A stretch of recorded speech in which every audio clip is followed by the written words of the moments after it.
तो सर्कल शुरू करते हैं। सर्कल के कॉन्सेप्ट से तो आप फैमिलियर हैं, क्लास 10th में भी आप सर्कल्स डील कर चुके हैं। तो क्लास 10th में सर्कल्स से रिलेटेड कुछ इंपॉर्टेंट कॉन्सेप्ट जो आपने देखे होंगे, है ना, उनको एक बार रिवाइज कर लेते हैं।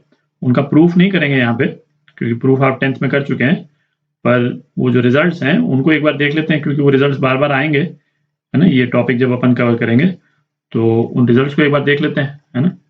पहला रिजल्ट क्या हुआ, angles in the same segment are equal. अच्छा, ये सर्कल और इस सर्कल का ये हम सेंटर हमने बना लिया।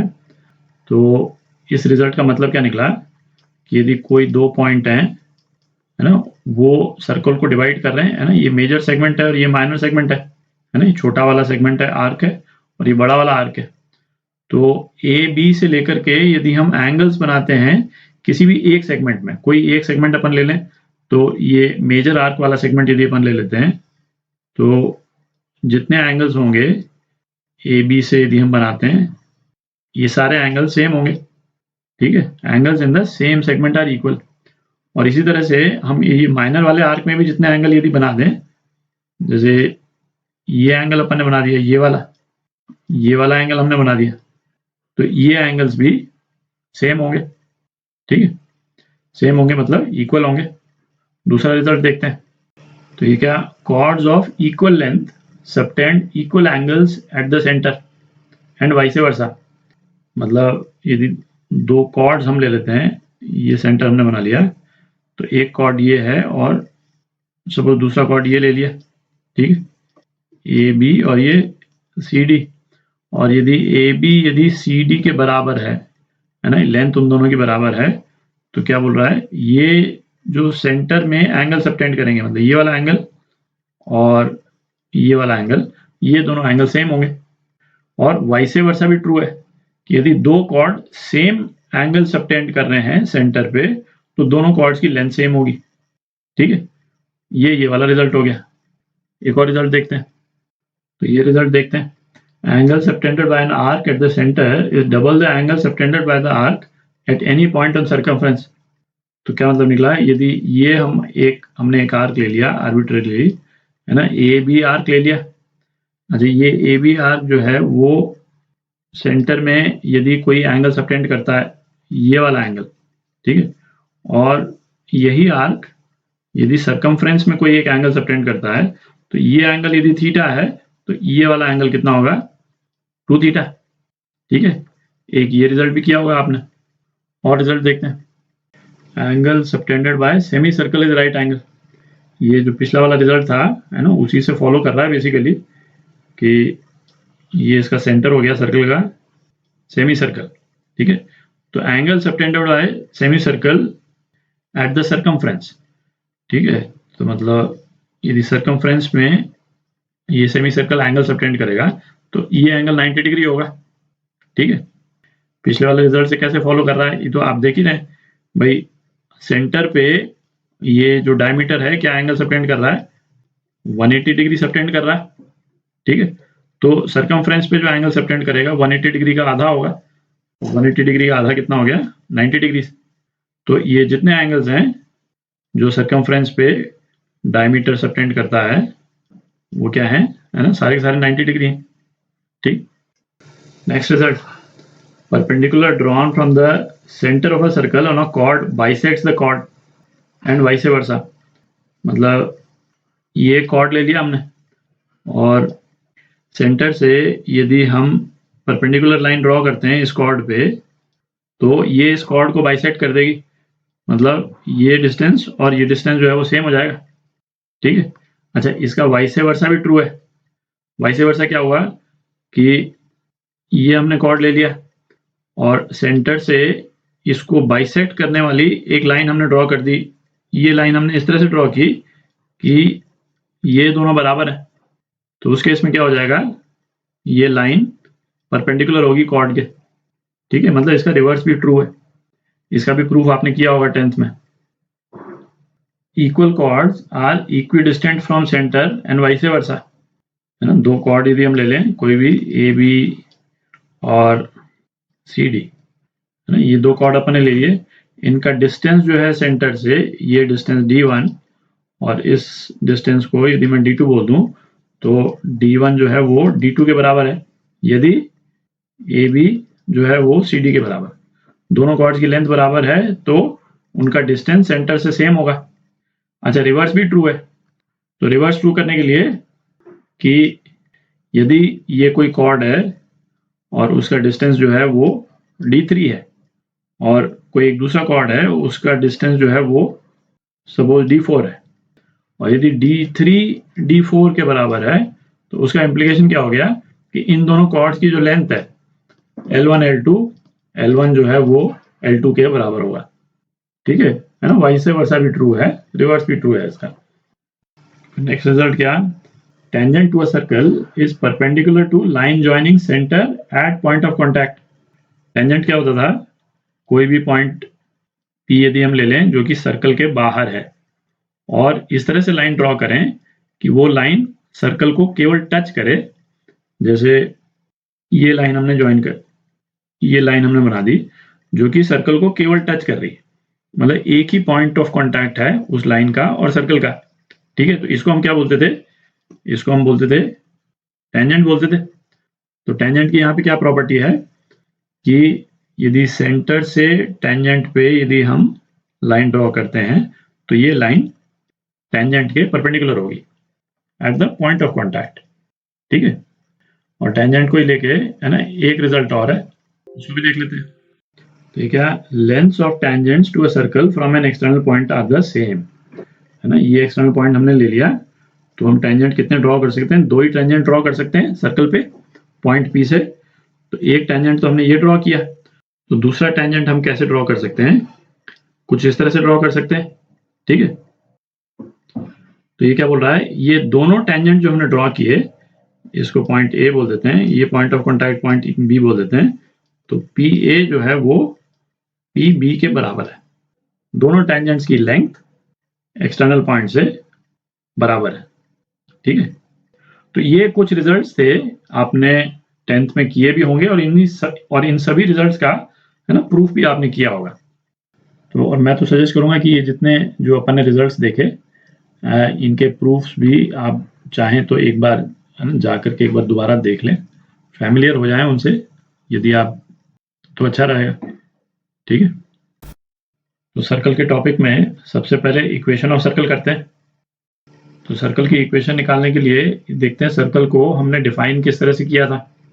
तो सर्कल किस तरह से डिफाइंड है, तो सर्कल क्या है, locus of point in a plane, है ना। सर्कल के सारे पॉइंट जो हैं एक प्लेन में रहते हैं, such that the distance of the point from a fixed point always remains the same. ठीक है, तो इस डेफिनेशन को यूज करके है ना एक पर्टिकुलर केस में सर्कल की इक्वेशन निकालते हैं। तो जैसे ये कोऑर्डिनेट एक्सिस हमने बना लिया, कोऑर्डिनेट एक्सिस का ओरिजिन क्या है 0 0। ठीक है, हमने सर्कल ड्रॉ किया जिसका सेंटर जो है वो ओरिजिन को रखा है। ठीक है, और हमको अब इसका लोकस पता करना है ताकि सर्कल की इक्वेशन आ जाए। तो कोई एक जनरल पॉइंट यदि हम लें सर्कल पे, तो हम यदि कोई एक पॉइंट लेते हैं सर्कल पे एच के, ठीक है, तो ये डिस्टेंस क्या है, ये डिस्टेंस h है और ये वाला जो डिस्टेंस है ये डिस्टेंस k है। ठीक, तो सर्कल का डेफिनेशन क्या बोलता है कि सर्कल का लोकस और फिक्स पॉइंट उसका सेंटर होता है फ्रॉम अ फिक्स पॉइंट जो कि उसका सेंटर है, ये डिस्टेंस हर बार सेम रहेगा, इसको r बोल देते हैं। तो डेफिनेशन बेसिकली क्या बोल रही है, by definition h square plus k square जो है वो किसके बराबर है, r स्क्वायर के बराबर है। ठीक है, ये तो एक स्पेसिफिक पॉइंट के लिए लिया था। तो सर्कल का इस वाले केस में लोकस क्या हो जाएगा, x square plus y square जो है वो आर स्क्वायर के बराबर। तो ये सर्कल की इक्वेशन हो गई जिसका सेंटर जो है वो क्या है, ओरिजिन है। ठीक है, ये एक स्पेसिफिक केस में सर्कल की इक्वेशन हो गई। अच्छा, यदि इस सर्कल का सेंटर जो है वो ओरिजिन नहीं होता तो एक जनरल केस हो जाता है ना, तो उसको करते हैं। तो जनरल केस लेते हैं, सर्कल का सेंटर अब की बार हमने कोई एक फिक्स कोऑर्डिनेट कर दिया x नॉट y नॉट। ठीक है, तो अब इस वाले सर्कल की इक्वेशन निकाल रहे हैं अपन। एक पॉइंट लिया सर्कल पे अगेन, है ना, h के। ठीक, तो ये वाला जो डिस्टेंस है, ये वाला डिस्टेंस, ये डिस्टेंस क्या हो जाएगा, ये डिस्टेंस हो जाएगा h माइनस एक्स नॉट। ठीक है, ये डिस्टेंस h है और ये डिस्टेंस कितना है, x नॉट। तो ये डिस्टेंस आपका हो गया h माइनस एक्स नॉट। ठीक है, और इसी तरह से ये वाला डिस्टेंस क्या हो जाएगा, k माइनस वाई नॉट। ठीक है, और कांस्टेंट क्या रह रहा है, सर्कल का रेडियस r जो है ये कांस्टेंट रह रहा है। ठीक है, तो इस वाले केस में h minus x naught whole square plus y minus y naught whole square, ये किसके बराबर आ गया, आर स्क्वायर के बराबर आ गया। ठीक है, तो इसको जनरलाइज फॉर्म में यदि हम लिखना चाहें तो सर्कल की इक्वेशन क्या आ जाती है अपने पास में, x minus x naught whole square plus y minus y naught whole square is equal to r square. तो ये सर्कल की जनरल इक्वेशन आ गई। ठीक है, लेफ्ट हैंड साइड को राइट हैंड साइड को ध्यान से देख लें। राइट हैंड साइड में जो है वो उसके रेडियस का स्क्वायर है, और ये दो स्क्वायर टर्म्स जो हैं इसमें x के साथ में जो वेरिएबल माइनस हो रहा है वो सेंटर का x कोऑर्डिनेट और ये सेंटर का y कोऑर्डिनेट। ठीक है, इसको तो इस इक्वेशन को अपन रिकॉग्नाइज कर लें, है ना। एक जनरल यदि हम लिखना चाहें, सपोज कोई सर्कल है जिसका सेंटर 2 3 है और उसका रेडियस जो सपोज 4 यूनिट्स है। ठीक है, इसकी इक्वेशन यदि हम लिखना चाहेंगे तो क्या लिख सकते हैं, x minus two whole square plus y minus three whole square is equal to 4 square. अब इसको एक्सपैंड करके भी लिख सकते हैं, है ना, अभी आएंगे उस पर सर्कल की बेसिक इक्वेशन क्या हो गई, ये हो गई। ठीक है, तो अब सर्कल की इक्वेशन का बेसिक फॉर्म देखते हैं। तो सर्कल की जनरल इक्वेशन देखने के पहले, है ना, इसको इस एक्सप्रेशन को एक बार एक्सपैंड कर दें यदि अपन, तो क्या आ जाता है अपने पास में, x square plus y square minus twice x naught x minus twice y naught y plus x not square plus why not square minus r square is equal to 0। ये एक्सप्रेशन आ गया। ठीक है, अच्छा, इसमें हमको ये वाली जो इक्वेशन है वो काफी इंफॉर्मेटिव है, इन द सेंस कि हमको एग्जैक्टली मालूम है ना, देखते ही हम देख सकते हैं कि सर्कल का सेंटर क्या है और सर्कल का रेडियस जो है वो क्या है। पर सर्कल की इक्वेशन जो है वो इस वाले फॉर्म में तो मिलती नहीं, अपने को जनरल फॉर्म में मिलेगी। तो जनरल फॉर्म में इसको एक्सप्रेस करना हो ऊपर वाली ही इक्वेशन को, तो हम क्या लिख सकते हैं, x square plus y square plus 2gx, है ना। इस तरह से बुक्स में आपको, है ना, यहाँ पे g वेरिएबल नजर आएगा, तो 2gx plus 2fy plus c is equal to 0। ये जो है ये इक्वेशन सर्कल की जनरल इक्वेशन है। ठीक है, अच्छा, अब इस वाली इक्वेशन को ये जो ऊपर वाली इक्वेशन है इससे हम कंपेयर करें तो उससे क्या है, जैसे जनरलाइज फॉर्म में यदि हमको सर्कल की इक्वेशन यदि दे रखी हो तो हमको सर्कल के जो दो मेन पैरामीटर्स क्या है सर्कल के, भाई दो ही चीजें अपने को पता करनी है, एक तो सेंटर के कोऑर्डिनेट्स मिल जाए और रेडियस मिल जाए तो सर्कल के बारे में हम हर चीज पता कर सकते हैं। ठीक है, यही दो चीजें अपने को चाहिए। तो ये एक्सप्रेशन दे रखा हो तो यदि हमको सेंटर निकालना है तो सेंटर जो है वो क्या है, माइनस जी। तो इसका मतलब x के साथ में जो भी कोएफिशिएंट है उसको आधा कर दें और माइनस साइन लगा दें तो हमारे पास में सेंटर आ जाता है। ठीक है, और y कोऑर्डिनेट सेंटर का ये क्या हो जाएगा, माइनस एफ हो जाएगा। ठीक है, और c जो है वो किसके बराबर है, x not square plus why not square minus r square. जब एक बार हमारे को सेंटर मालूम चल गया, सेंटर के कोऑर्डिनेट्स, तो हम रेडियस भी निकाल सकते हैं, है ना। रेडियस क्या हो जाएगा, आर स्क्वायर जो है वो X not square plus why not square minus C हो जाएगा। ठीक है, तो ये जो रिलेशन है ना, मतलब स्पेसिफिकली याद करने की जरूरत नहीं, क्योंकि इस वाले एक्सप्रेशन से ये तो क्लियरली आ जाता है, और सबसे इजीली याद करने वाला एक्सप्रेशन तो ये है सबसे ऊपर वाला। पर ये रिलेशन से आप फैमिलियर होने चाहिए, क्योंकि इक्वेशन जब इस तरह की दे रखी हो तो अब उसको हम इस वाले फॉर्म में लेकर के जाएं, है ना, और उसके बाद में सेंटर वगैरह निकालें, उससे बेटर है इसको देखते ही सर्कल का सेंटर, उसका रेडियस वगैरह ये सब अपने को निकालना आना चाहिए, है ना। कुछ एग्जांपल्स करते हैं, तो एग्जांपल करते हैं, find the centre and radius of circle whose equation is. तो जनरल इक्वेशन दे रखी है अपने को, x square plus y square minus 2x minus 8y plus 8 is equal to 0। ठीक है। अच्छा, ये जो एक्सप्रेशन है ये वाला, ये किसके बराबर है? ये 2g है। ठीक है, तो 2g अपने को कितना दे रखा है? -2 दे रखा है। तो g जो है वो कितना हो गया? -1 हो गया। ठीक है। अच्छा, सेंटर जो था उसका x कोऑर्डिनेट जो है वो क्या -g के बराबर था, अभी अपन ने देखा। तो x कोऑर्डिनेट सेंटर का ये कितना हो जाएगा? ये 1 हो जाएगा। और इसी तरह से y कोऑर्डिनेट ये कितना हो जाएगा? -8/2 है ना, सेम लॉजिक। तो ये कितना हो गया? 4। तो सेंटर के कोऑर्डिनेट्स क्या आ गए अपने? x0 y0, सेंटर के कोऑर्डिनेट्स आ गए 1 4 आ गए। ठीक है। अच्छा, अब रेडियस निकालते हैं। तो रेडियस स्क्वायर ये कितना होता है? x0 square plus y0 square minus c। ठीक है। अच्छा, इसको हम यूं g square plus f square minus c भी लिख सकते हैं, है ना, बात एक ही है। x0 y0 minus g minus f के बराबर। तो इसमें वैल्यूज यदि अपन डाल देते हैं तो क्या आ जाता है? 1 स्क्वायर प्लस 4 स्क्वायर माइनस 8। तो ये कितना हो गया? 9 हो गया। तो रेडियस कितना आ गया? 3 आ गया। ठीक है। तो रेडियस 3 और सेंटर जो है 1 4। बी पार्ट करते हैं। तो दूसरी जनरल इक्वेशन देखते हैं। 16x square plus 16y square minus 16x minus 48y minus 131 is equal to 0। ठीक।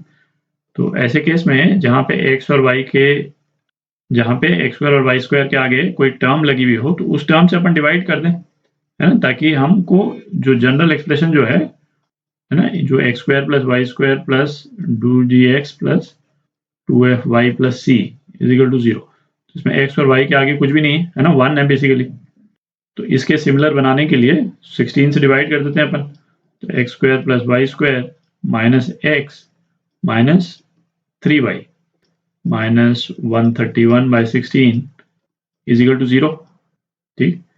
तो इसमें g और f जो है वो कितना हो जाएगा? 2g जो है वो -1 है। ठीक है। तो g कितना हो गया? -1/2। अच्छा, 2f जो है वो -3 है। तो f जो है वो कितना हो गया? -3/2 हो गया। ठीक है। तो सेंटर जो है वो सर्कल का वो कितना हो जाएगा? -g है 1/2 के बराबर और y0 इज 3/2। ठीक है, -f के बराबर। अब रेडियस निकालते हैं। तो रेडियस का क्या एक्सप्रेशन था? r square is equal to g square plus f square minus c। ठीक है। तो ये कितना हो जाएगा? 1/4 प्लस 3/4 c कितना है? c है -131/16। ठीक है। तो ये हो गया प्लस 131/16 हो गया। तो ये क्या आ जाता है? तो ये कितना आ जाता है? √147/4, है ना, ये रेडियस हो गया। तो ये आपके आंसर।